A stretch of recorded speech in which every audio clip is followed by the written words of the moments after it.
परभणी येथे महामानव डॉक्टर बाबासाहेब आंबेडकर यांच्या पुतळ्यासमोर भारतीय संविधानाची झालेली विटंबनेबाबत अनेक ठिकाणी निषेध करण्यात येत आहे। याच पार्श्वभूमीवर मंठा शहरात देखील जाहीर निषेध करण्यात आला।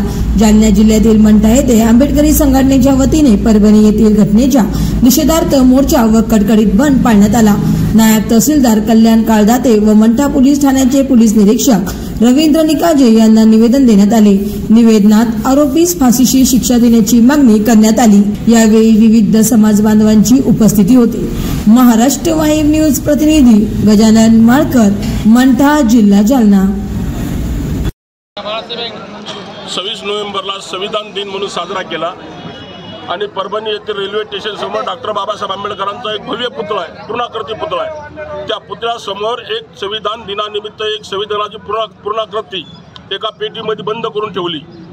तिथं परभणीमध्ये एवढं शांततेचं वातावरण असताना एका नराधामानी, कारण असं कृत्य करणाऱ्या माणसाला जात नसतो, धर्म नसतो, कारण त्याला जातीवर बोलण्यात आणि त्याच्या धर्मावर बोलण्यात अर्थ नाही, कारण असं कृत्य करणाऱ्या माणसाला कधीच जात धर्म नसतोय। त्या हरामखोरांनी हेतू पुरस्कर म्हणजे तो नक्कीच नियोजित कट असावा। नियोजित कट असल्याप्रमाणे त्यांनी ती पेटी फोडली। पेटी फोडून जेवढे संविधानावर जेवढा त्याला तोडता येईल, जेवढी ताकद लावून दगडांनी तो संविधान फोडता येईल, कारण ती पूर्णाकृती होती, स्टॅट्यूच होता, स्टॅट्यू पूर्ण फोडण्याचा प्रयत्न केला।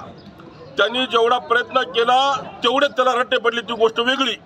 परंतु हे कृत्य करणाऱ्या माणसाला आम्ही आमच्या मंठा तालुक्याच्या समस्त सर्व जाती धर्मियांच्या वतीने जास्तीत जास्त शासनाकडे मागणी करतो, त्याला एकदम कडक शिक्षा झाली पाहिजे, त्याला फाशी शिक्षा झाली पाहिजे, त्याला फाशी शिक्षा झाली पाहिजे, नाहीतर आम्ही त्याला फाशी देणार, एवढं आम्ही आमच्या समाजाच्या वतीने बोलतो। एक मिनिट घडलेली आहे, जे संविधानाचा अपमान केलेला आहे, त्या नाराज आम्हाला कडक फाशीची शिक्षा व्हावी असे मी बाळासाहेब बोराडे नगराध्यक्ष मंठा यांच्याकडून सर्व जाती धर्माच्या वतीने आवाहन करतो। त्यांना कडक शिक्षा व्हावी एवढं